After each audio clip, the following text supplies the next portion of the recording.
बिहार में बढ़ता अपराध बिहार की छवि को धूमिल कर रहा है। एक के बाद एक हत्या, लूट, रेप जैसी घटनाओं ने सवाल खड़े कर दिए हैं कि क्या अपराधी बेलगाम हो गए हैं? क्या पुलिस का डर अपराधियों में खत्म हो गया है? देखिए खास रिपोर्ट।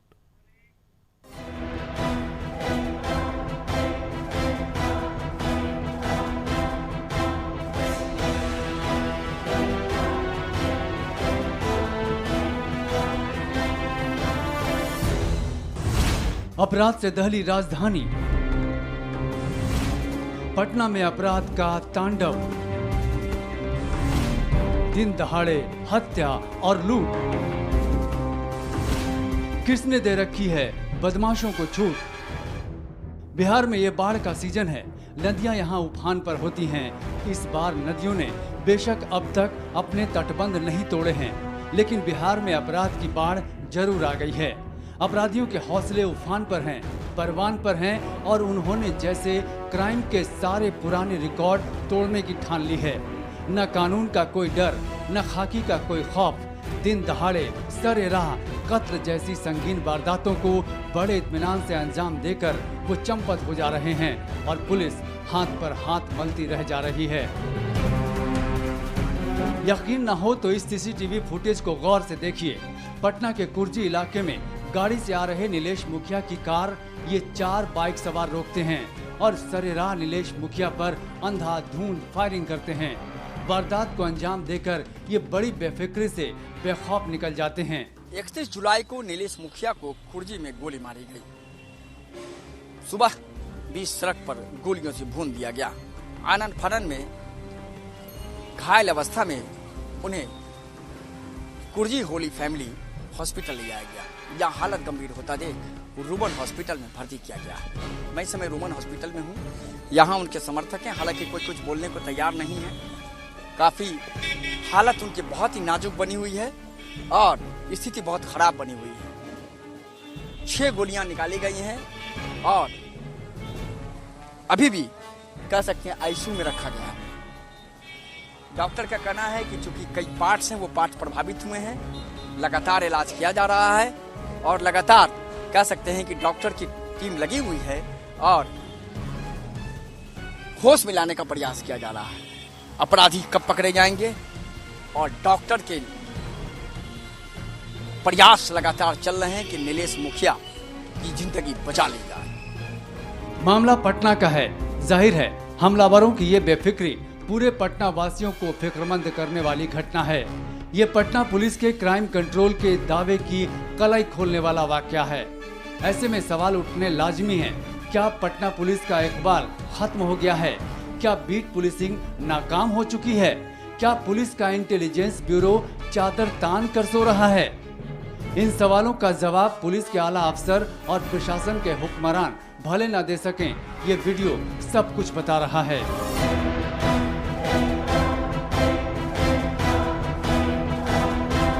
नीलेश मुखिया पर फायरिंग के पहले कैसे ये हमलावर रेकी करते हैं, पूरे इत्मीनान से मास्क की खरीदारी करते हैं, बाइक के टायर में हवा भराते हैं, लेकिन पुलिस को इनके मंसूबों की भनक तक नहीं लग पाती।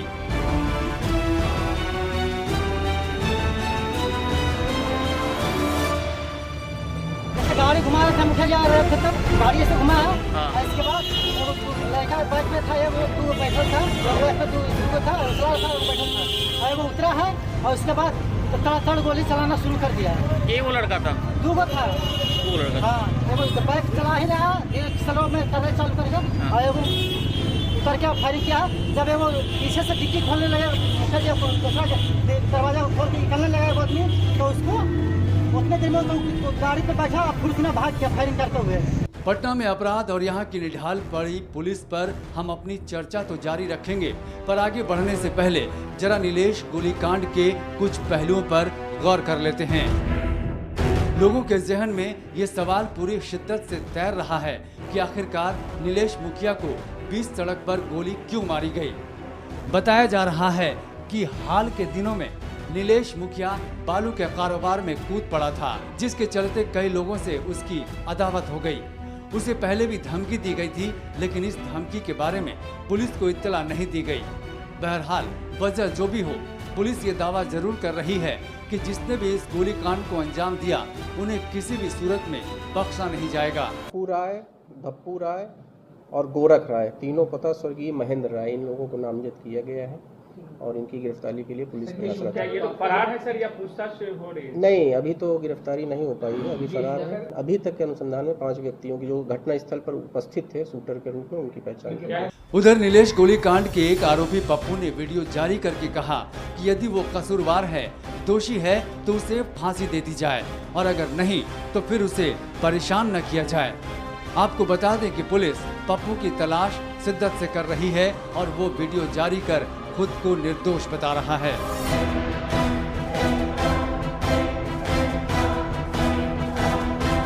नीलेश मुखिया के बारे में कहा जा रहा है कि उसकी छवि बेशक दबंग की रही हो, लेकिन वो सामाजिक सरोकारों वाला इंसान रहा है। फिर वो कौन हो सकते हैं जिन्होंने नीलेश मुखिया की जान लेने की कोशिश की? बताया जा रहा है कि फिलहाल नीलेश की हालत नाजुक है और वो अभी भी अस्पताल में जिंदगी की जंग लड़ रहा है। मरगूब आलम, कशिश न्यूज, पटना।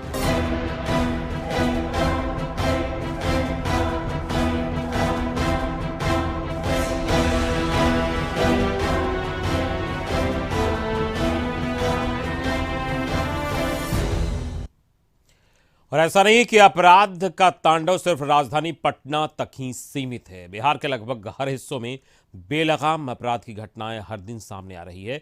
आपको आंकड़ों के जरिए हम बताते हैं कब, कहां, किस तरह से अपराध हुए।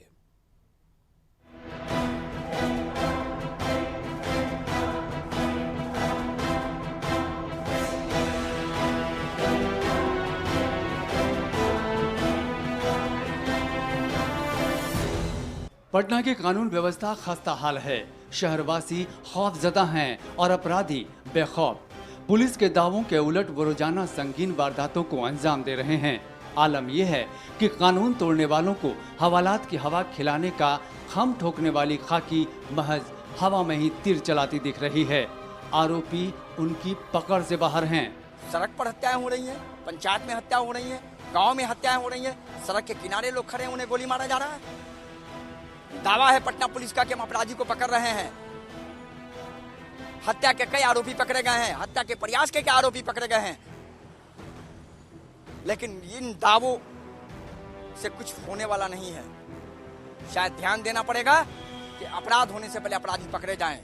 पूरा का पूरा सिस्टम ही फेल होता नजर आ रहा है। हम ऐसा यूं ही नहीं कह रहे। आंकड़े गवाह हैं कि कैसे पिछले एक हफ्ते में कानून को अंगूठा दिखाते हुए राजधानी में 10 वारदातों को अंजाम दिया गया। 31 जुलाई को कुर्जी मोड़ पर नीलेश मुखिया पर जानलेवा हमला हुआ। 31 जुलाई को ही कोतवाली थाना क्षेत्र में युवक को गोली मारी गई। 30 जुलाई को खाजेकला घाट पर युवक की गोली मारकर हत्या हुई। 29 जुलाई को बाढ़ थाना क्षेत्र में युवक की गोली मारकर हत्या कर दी गई। 29 जुलाई को परसा में पंचायत के दौरान किसान की हत्या कर दी गई। 29 जुलाई को ही कदम कुआं थाना क्षेत्र में 20 सड़क पर युवक की गोली मारकर हत्या कर दी गई। 29 जुलाई को परसा थाना क्षेत्र में घर में घुसकर युवक को गोली मारी गई। 25 जुलाई को खुसरूपुर थाना क्षेत्र में 4 लेन पर युवक की गोली मारकर हत्या कर दी गई। 24 जुलाई को कदम कुआं में मोबाइल एसेसरीज दुकानदार की गोली मारकर 20 सड़क पर हत्या कर दी गई। 23 जुलाई को परसा बाजार में युवक की गोली मारकर हत्या कर दी गई। ऐसी कई वारदातें कैमरे में भी कैद हैं। पटना सिटी में युवक की हत्या से लेकर कदम कुआं गोलीकांड का भी सीसीटीवी फुटेज पुलिस के पास मौजूद है, लेकिन न तो मुकम्मल शिनाख्त हो पा रही है और न ही अपराधियों की गिरफ्तारी। ये बात अलग है कि पुलिस अपनी पीठ थपथपाने से बाज नहीं आ रही। इस 6 महीनों में नक्सली और अपराध कर्मियों के साथ 3 मुठभेड़ हुई। इस मुठभेड़ में 1 अपराधी मारा गया। घोषित इनामी जो अपराधी हैं उसमें से 16 अपराधी इस बार गिरफ्तार हुए 6 महीने में। जो मोस्ट वांटेड अपराधी हैं 287 को एसटीएफ ने गिरफ्तार किया, जिसमें टॉप 10 अपराधी, हर जिले में टॉप 10 अपराधियों की सूची बनी हुई है। उनकी संख्या 59 थी। अन्य राज्यों में भी एसटीएफ ने अपना अभियान चलाया और बिहार राज्य के बाहर जाकर के नक्सली अपराध कर्मियों की गिरफ्तारी की, जिनकी संख्या 12 है। 4 हथियार जो पुलिस के रेगुलर हथियार थे बरामद किए गए, जिसमें 3 AK-47 राइफल भी बरामद की गई। मिनी गन फैक्ट्री 10 उद्भेदित की गई। जिंदा कारतूस 7149 बरामद किए गए। कुल बरामद लूटा हुआ सोना 627 ग्राम और बरामद लूटी हुई चांदी 4.799 किलोग्राम बरामद की गई। 6 डेटोनेटर और 14 प्रेशर IED बम भी बरामद किए गए। 1 केन बम भी बरामद किया गया। पटना पुलिस के अनुसार राजधानी में जुलाई महीने में हत्या के 30 केस दर्ज हुए, जिनमें से 50% मामलों में पुलिस ने त्वरित कार्रवाई की है। हत्या के मामलों में 60 अपराधी गिरफ्तार किए गए हैं, जबकि कई फरार आरोपियों की गिरफ्तारी के लिए छापेमारी चल रही है। हत्या के प्रयास में 384 आरोपियों को जेल भेजा गया है, जबकि छोटे मोटे अपराध में शामिल 3391 आरोपियों को गिरफ्तार किया गया है। जुलाई में लूट की 16 घटनाएं हुई हैं, जिसमें 32 आरोपियों को जेल भेजा गया है, जबकि डकैती की 2 वारदातों में 6 लुटेरे पकड़े गए हैं। अपराधियों के पास से 40 हथियार और ढेरों कारतूस बरामद किए गए हैं। मोबाइल और चेन स्नैचिंग में 32 लोग गिरफ्तार किए गए हैं।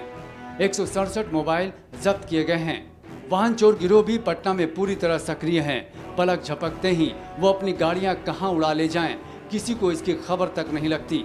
लेकिन पटना पुलिस का दावा है कि उसकी सख्ती की वजह से जुलाई महीने में वाहन चोरी पर रोक लगी है।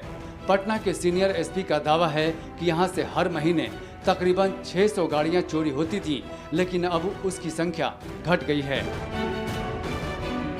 जुलाई में पटना से 421 गाड़ियां चोरी हुई हैं, जबकि 69 गुमशुदा गाड़ियों को बरामद किया गया है। बेशक कुछ आपराधिक मामलों में कमी आई हो, लेकिन पटना में अपराध का पूरा परिदृश्य आज भी बेहद डरावना है। अपराध पर अंकुश लगाना और अपराधियों की नकेल कसना पुलिस की जिम्मेदारी है, लेकिन इस जिम्मेदारी में खाकी नाकाम दिखाई पड़ रही है। जाहिर तौर पर पुलिस को अपना इनपुट पुख्ता करना होगा। इंटेलिजेंस जब तक दुरुस्त न होगा, अपराधी वारदातों को अंजाम देते रहेंगे, और जब तक इन्हें पकड़ने का खौफ न होगा, जनता खौफ में रहने को मजबूर होगी। जाहिर है कानून तोड़ने वालों को इस बात का एहसास कराना होगा कि पुलिस के सामने वो बौने हैं। शायद निश्चित तौर पर एक बड़ा सवाल उठता है। सरकार दावे बहुत करती है, पुलिस भी बहुत दावे करती है, लेकिन कहीं न कहीं एक बड़ा और अपराध के खिलाफ सख्त कदम उठाने की जरूरत है। सहयोगी फिरोज के साथ मरगुबा आलम, कशिश न्यूज, पटना।